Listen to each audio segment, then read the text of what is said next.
Ici,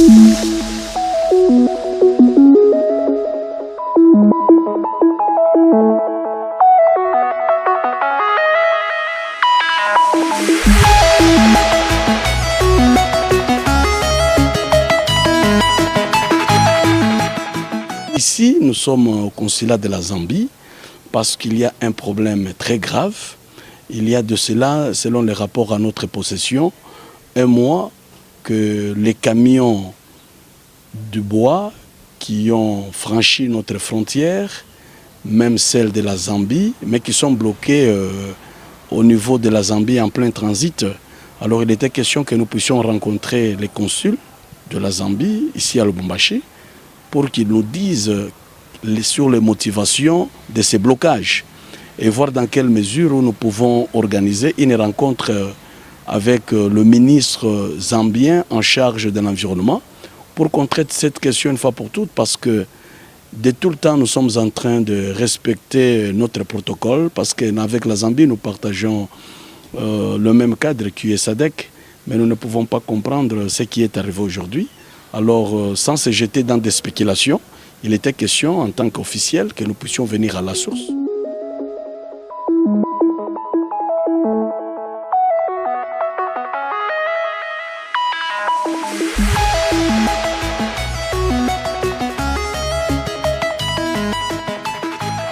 L'État congolais a besoin de restaurer la traçabilité de son bois.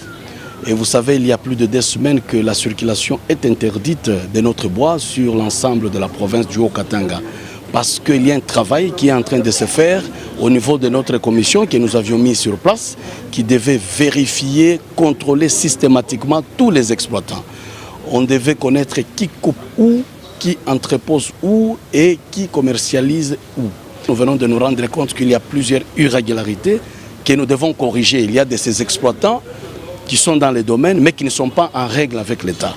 Nous avions pris acte de toutes ces informations et nous avions demandé à la commission de pouvoir continuer le travail parce qu'on doit identifier tous les exploitants.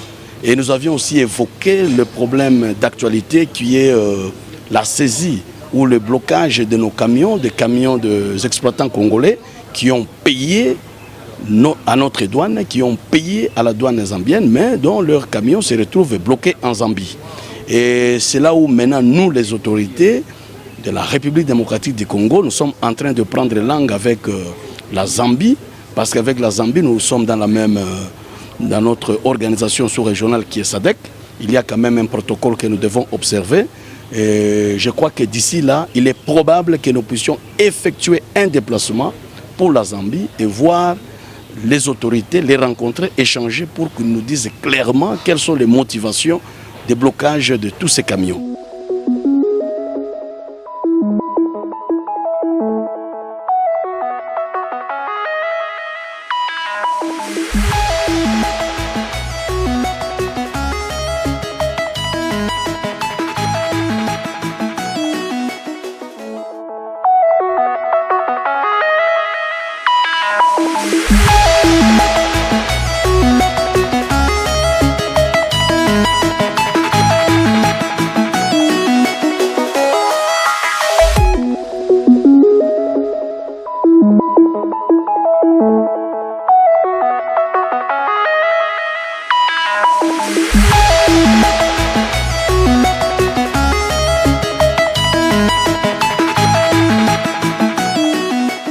Nous sommes arrivés à trouver un compromis qui vient de nous soulager, lequel compromis, en un mot, veut dire tout simplement que tous les camions qui ont été stoppés ici, en Zambie, doivent être libérés. Et ça, c'est la confirmation du gouvernement zambien par le truchement du ministère de l'Environnement. La grande satisfaction est la nôtre.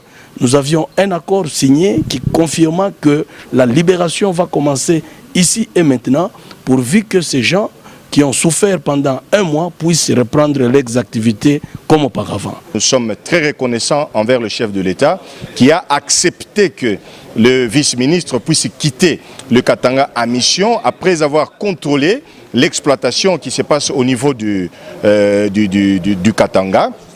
Il s'est décidé, on lui a donné le pouvoir, on lui a mandaté par le gouvernement central pour qu'il vienne en République sœur de la Zambie, s'enquérir de la situation qui se passe ici actuellement en Zambie. Et voilà, il vient d'arracher un protocole d'accord pouvant libérer tous les camions en souffrance ici en République sœur de la Zambie. Nous souhaitons bonne chance à l'équipe. Le ministre national qui a fait suivre le vice-ministre pour faire un suivi d'appoint. Et chose faite, voilà, nous disons merci au chef de l'État, merci au gouvernement qui a pu mettre la main à la pâte et que Dieu vous bénisse.